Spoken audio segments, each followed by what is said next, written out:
In the arid and rugged rain shadow of the coast mountains stands a unique house, built by a visionary American pioneer.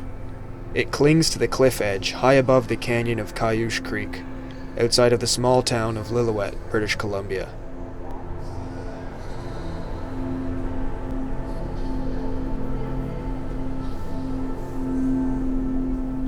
Who was the person that built this?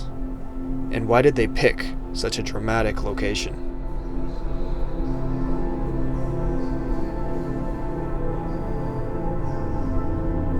Vernon J Pick was known as the Uranium King of America after staking one of the largest uranium mines, named Delta, on the Colorado Plateau in 1952. In 1954, the mine sold for more than $9 million, worth approximately $100 million today.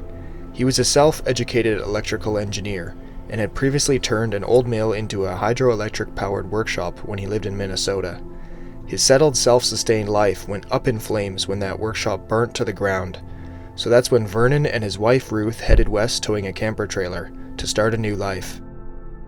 He has said, "I have a knack for reading something in a book and then being able to go out and put it into practice."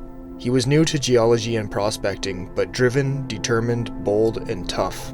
He was down to his last $300 before venturing out into the desert one last time and finally striking it rich.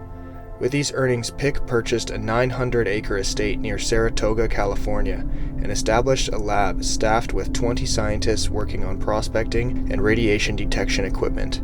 This estate he named Walden West, which comes from Henry David Thoreau, a favorite author of Pick's. In the early 1970s, he expanded to Lillooet and the 100 acres which he called Walden North. The house is accessed by an incline elevator, and presumably everything was powered from the hydroelectric generating station on the creek, which suited the site to be self-sustainable. Other buildings were added like a woodworking, garage and repair, welding, and electrical R&D shops. Today, the vibrant moss-carpeted roof stands in contrast to earthy reddish-brown brick and broken glass.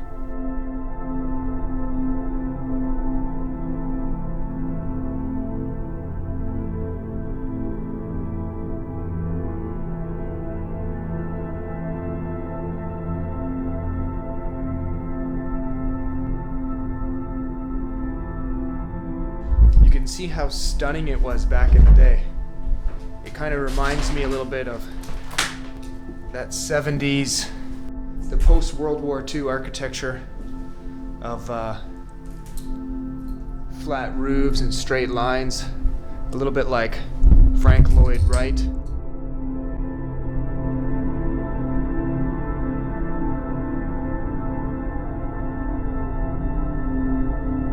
What someone reads tells you something about them, and the material lying around the office is evidence of exactly that. Science, engineering, technology magazines, and instruction manuals litter the surfaces, in, I'm sure, a once organized office and study.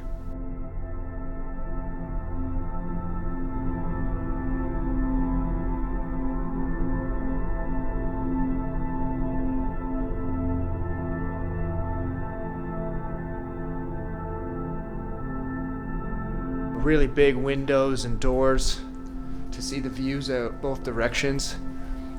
It still could be a really beautiful home with a lot of work, but wow. You know, quite a few people have been in here and disrespected this place. I'm in the giant kitchen, which has glass everywhere, and the stove is still here, a big old microwave oven, some Sunbeam appliances. There's a cowboy boot strewn here.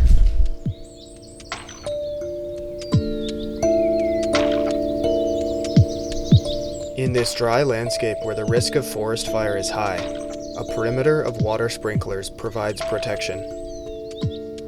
Poured directly onto the solid rock, and it's built into the foundation here. It's built into the landscape. It kind of fits the landscape really well, and I like architecture that kind of matches its surroundings.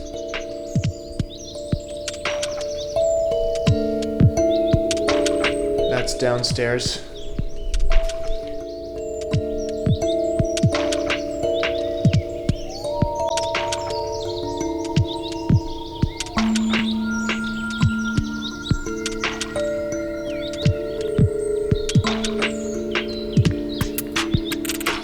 Vernon Pick died in 1986 at the age of 83.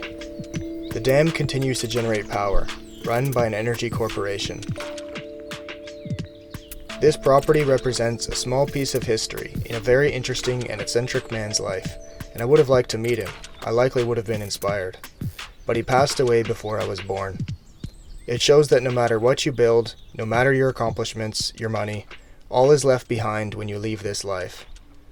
But Vernon Pick's legacy lives on in his incredible story of ingenuity and perseverance.